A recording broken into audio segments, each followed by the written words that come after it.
Hey y'all, welcome back to Diary of Days, where we talk about life, love, beauty, and everything in between. If it's in my head, then it's in the diary. So let's get into it. Y'all, it has been 24 years since the world has lost Aaliyah, a rising star whose influence has only grown in her absence. At just 22 years old, Aaliyah had already made her mark on R&B, bridged the gap between streetwear and sensuality, and left a lasting mark on fashion, beauty, pop culture, and more. In 2001, Aaliyah's tragic plane crash and death left fans around the world absolutely stunned. But instead of becoming a fading memory, Aaliyah became a legend. So the question is, why are we still talking about Aaliyah over 2 decades later? Let's get into it. The world got its first introduction to Aaliyah in 1989 at the age of 10 when she performed My Funny Valentine on Star Search.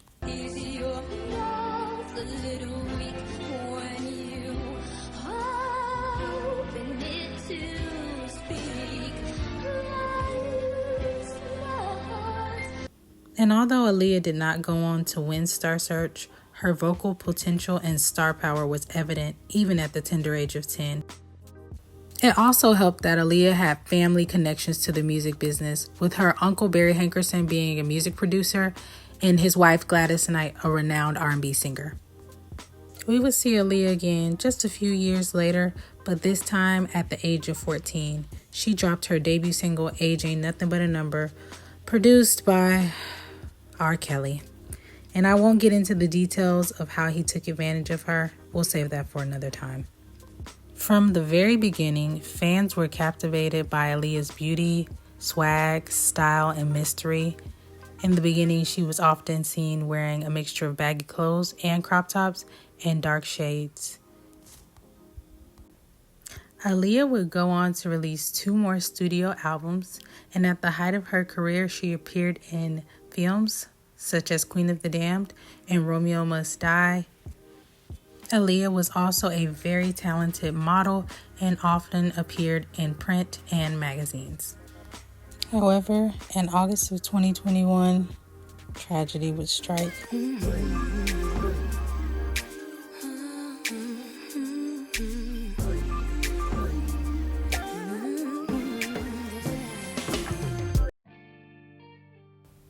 On the morning of August 24th, Aaliyah arrived in the Bahamas to finish up the second leg of her video for her single Rock the Boat.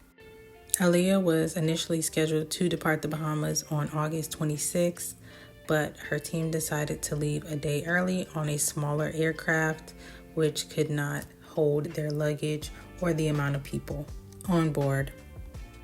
In addition to the baggage concerns, the pilot, Luis Morales, was not even qualified or certified to fly this aircraft from the very beginning. And an autopsy did reveal that he did have drugs and alcohol in his system. But I do want to highlight that Aaliyah's life was not the only one lost on August 25th, 2001. A total of 8 lives were lost on that day, including Aaliyah, the pilot, her hairdresser, bodyguards, music producers, and executives. Initially, there were 3 people who survived the initial crash, but later passed in the hospital, one being her bodyguard in the bottom right corner with the shades. And when the ambulance arrived, he was asking about Aaliyah's condition. Aaliyah's family, fans, and her friends and peers in the music industry were absolutely devastated and questioning how something like this could happen to someone so loved. Okay guys, I know this video is getting a little heavy, so I did want to come in and kind of speak to my personal connection to Aaliyah. Being born in 1995, I believe I was around 6 when the news of her passing did come out. I remember exactly where I was when I heard the news. I remember pointing at the TV saying, I know her. Like, my 6-year-old brain couldn't process because she was a household name. She was heavily loved and adored in the Black community. The guys all had crushes on her. The women wanted to dress like her and do their hair like her. Like, she was that girl. I remember riding in the car, my mom would play her CDs to death. She would buy all the black hair magazines with Aaliyah on the cover, and just so many good memories of seeing her on 106 in Park.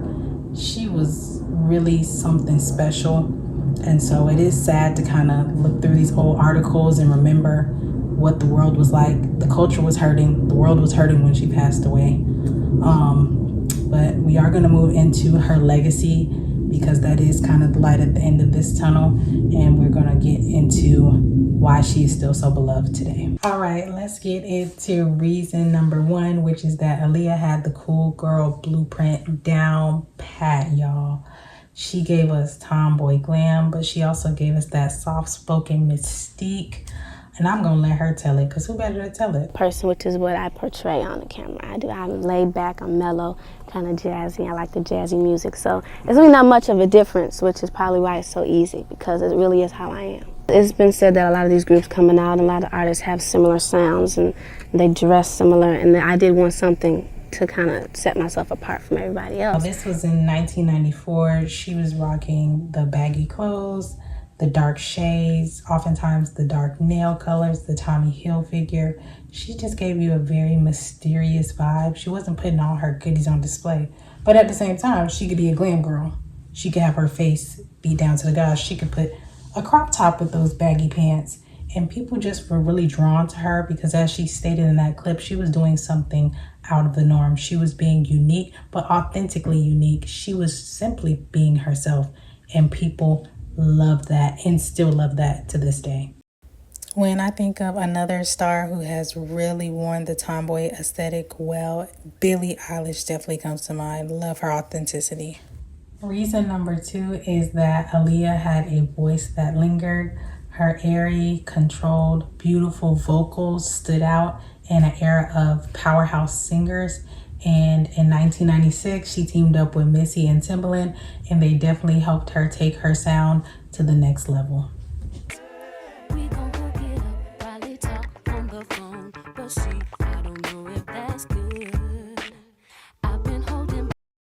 What amazes me about Aaliyah's discography is that 25 years later, a lot of her songs still sound fresh in terms of arrangement, production, and vocals. You can still hear her songs played on the R&B stations today and in movie soundtracks. Which brings me to reason number three, which is that Aaliyah is still influencing artists to this day. Many artists have either sampled Aaliyah directly or utilized interpolation. I don't know if y'all remember like I remember, but back in the 2010s, Drake was fangirling hard over Aaliyah. He even sampled some of her unreleased vocals in this track titled Enough Said. Yo, what's up? Yo, what's up? I can tell something about you, tell me, do you? I remember the first time I heard that track, I literally got chills because I recognized her voice, but I knew that wasn't a song that had ever been released. In any event, many artists and actresses such as Zendaya, Rihanna, and Tiana Taylor have come out and publicly stated how Aaliyah's life and career influenced them personally. Reason number four is the power of mystery. Aaliyah was very intentional about which aspects of her life she decided to share with her fans and the general public, and the ones that she decided to keep private. In her interviews, she was always humble, warm, and approachable, but she also drew the line and kept things deal with you and R. Kelly. Are you all married or not? No, I'm not married. Robert's doing his thing, I'm doing my thing. He's a great producer, great artist who I do admire, and there's no... No, I'm wearing my $400 jacket with the flared collar. It was so nice to meet you. Thank you so much. Okay, I'm off like a prom dress. All right.